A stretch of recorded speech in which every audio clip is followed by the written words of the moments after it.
आज के क्लास में हम बात करने वाले हैं removing and resizing columns and Ross. और दूसरा टॉपिक रहेगा हमारा इंटर एडिटिंग फार्मूलाज। तो फार्मूलाज का काम क्या है? फार्मूलाज का काम एक्सेल के काम को इजी बनाना है, यानी कि आपके द्वारा जो भी डाटा इंटर किया जाता है उसको इन्फॉर्मेशन में तब्दील करने के लिए या इन्फॉर्मेशन बनाने के लिए फार्मूलाज की ज़रूरत होती है। अब फार्मूलाज करते क्या है? तो फार्मूलाज आपके काम को ईजी कर देते हैं, सेविंग अ टाइम। ठीक है, ज़्यादा मेहनत नहीं करनी पड़ेगी, सिंपली आपको एक ही बार फॉर्मूला लगाना है। उसके बाद ये ऑटो इंटर्ट का एक ऑप्शन होता है जिसके अंदर, तो मैं आपको वन बाय वन करके सारी चीज़ें बताऊंगा। तो फर्स्ट मैं कुछ फॉर्मूलेज आपको बता रहा हूँ। तो यहाँ पर मैंने शीट बना के रखी हुई है। यहाँ पर एक मैंने मार्कशीट का जो डेटा है वो बना के रखा हुआ है। मैंने नेम्स लिए हुए हैं, 5 सब्जेक्ट लिए हुए हैं, total, average, minimum, maximum and result तक मैं बताने वाला हूँ अभी। ठीक है, तो स्टार्ट करते हैं। तो पहला फॉर्मूला मैं आप लोगों को बताने जा रहा हूँ। तो पहला फॉर्मूला बहुत इजी है। सिंपली आपको ये समझ लेना है कि सेल के एड्रेस को हमें यहाँ पे टारगेट करना है, क्योंकि जो काम होता है वो सेल एड्रेस पे होता है।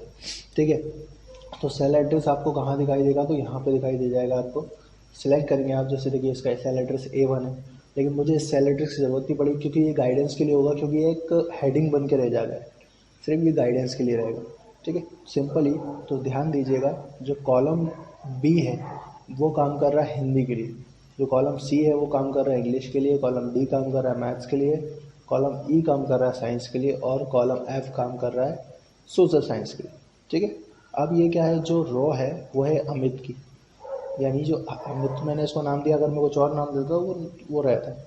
तो मान लीजिए कि जो 2 नंबर की रो है वो है अमित के लिए, 3 नंबर की रो है वो लोकेश के लिए, और चौथे नंबर की जो रो है वो है मोहित के लिए। तो हमें करना क्या है, फॉर्मूला भी कुछ इसी तरीके से एंटर करना है। तो सबसे पहले याद रखिएगा कि जब हम फॉर्मूला लगाते हैं तो यही आपको पता होना चाहिए कि फॉर्मूला लगाते टाइम हमें क्या ध्यान रखना है। हमें फॉर्मूला लगाते टाइम ये ध्यान रखना है कि हर फॉर्मूले में सबसे पहले इक्वल आएगा। ठीक है, अगर इक्वल नहीं लगाओगे वो उसे फॉर्मूला नहीं मानेगा। ठीक है, अब इक्वल लगाने के बाद क्या, जो हिंदी का कॉलम है वो है बी, तो मैं यहाँ पे बी प्रेस कर देता हूँ। अब इसके बाद हमें डाटा किसका निकालना चाह रहे हैं? तो हम निकालना चाह रहे हैं अमित का। ये देखिए अमित की रो चल रही है। ठीक है, जो हिंदी का कॉलम है वो हिंदी का कॉलम है बी। ठीक है, अमित के मार्क्स हैं 2 पे, तो मैंने कहा B2।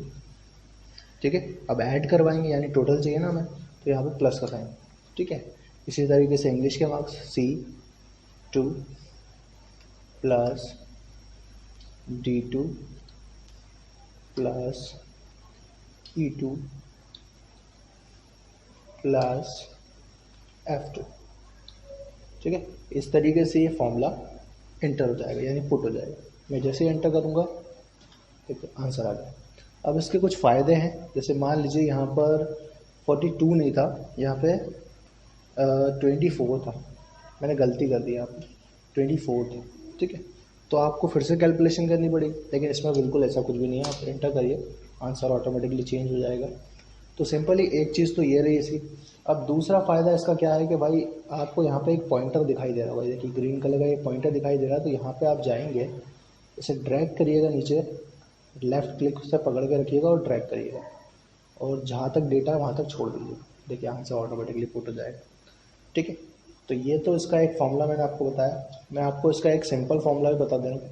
इसका सिंपल फॉर्मूला कुछ इस तरीके से, हमें ज़्यादा लंबा लिखना नहीं पड़ेगा। इक्वल एस यू एम सम, शिफ्ट के साथ 9 ब्रैकेट ओपन।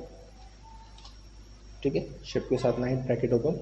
ठीक है, अब यहाँ पे आपको लेना है फर्स्ट सब्जेक्ट। तो रो चल रही है लोकेश की, यानी B3 होना चाहिए। ठीक है, तो ये B3। अब आपको शिफ्ट के साथ कॉलन लगाना है, शिफ्ट के साथ कॉलन।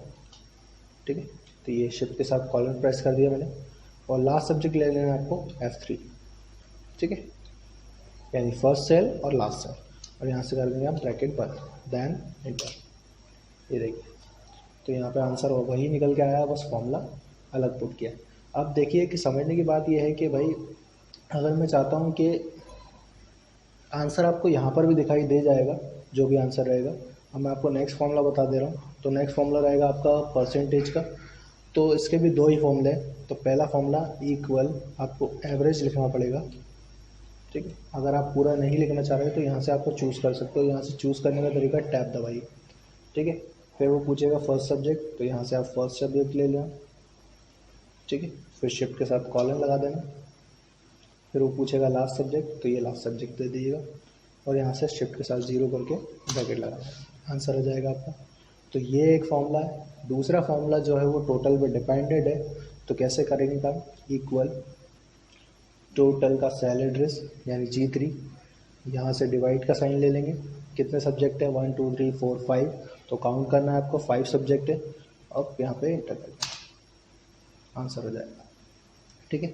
इसी तरीके से यहाँ पर दो और हमारे पास फॉर्मूले लगाने हैं, तो दो और फॉर्मूले मैं आपको बता रहा हूँ। हमारे पास होता है एक मिनिमम और होता है मैक्सिमम। तो आपको सिंपली करना क्या है, एक मिनिमम नाम का फंक्शन लगाना है, MIN, सिर्फ मिन ही लिखना है आपको, इतना ही लिखना है। आप यहाँ से भी सिलेक्ट कर सकते हो, मिन first subject colon last subject.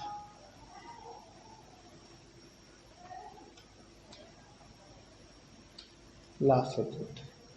ठीक है। और यहाँ से ब्रैकेट बंद कर देंगे। तो ये मिनिमम का फॉर्मूला हो गया इस तरीके से। ठीक है। अगर आप इसी तरीके से मैक्सिमम का फॉर्मूला लगाना है जो चाह रहे हो, तो सम, मिनिमम और मैक्सिमम ये तीनों एक जैसे फॉर्मूले होते हैं, तीनों का काम अलग अलग डिवाइडेड है। इक्वल आपको लिखना है सिंपली मैक्स, जैसे हमने मिनिमम के लिए मिन लिखा था वैसे ही हम मिनिमम मैक्सिमम के लिए मैक्स लिखेंगे। ठीक है। यहाँ से first subject colon last subject. ठीक है। और यहाँ से ब्रैकेट बंद और एंटर।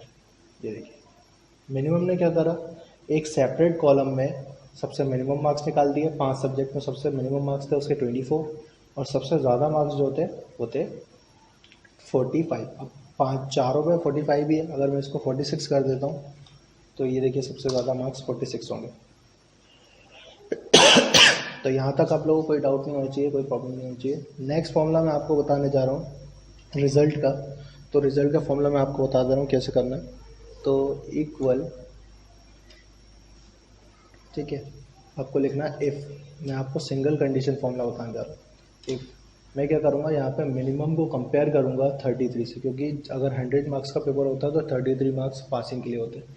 यदि उसका मिनिमम 33 मार्क्स से ज़्यादा हुआ या बड़ा हुआ या बराबर हुआ तो वो पास हो जाएगा, और अगर नहीं हुआ तो फेल हो जाएगा। इससे बोलते हैं सिंगल कंडीशन फॉर्मूला, क्योंकि कंडीशन एक होती है, आंसर दो आते हैं।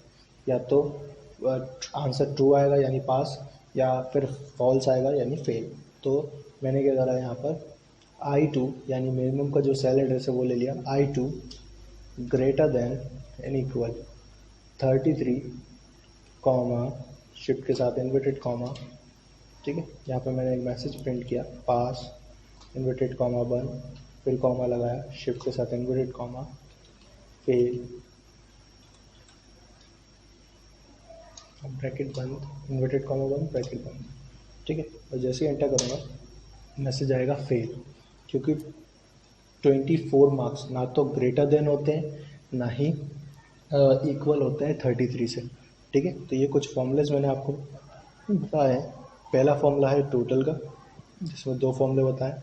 एवरेज के मैंने 2 फॉर्मूले आप लोगों को बताए, मिनिमम का, यहाँ से मिनिमम, मैक्सिमम, और यहाँ से रिजल्ट। अब बात कर लेते हैं रीसाइजिंग की।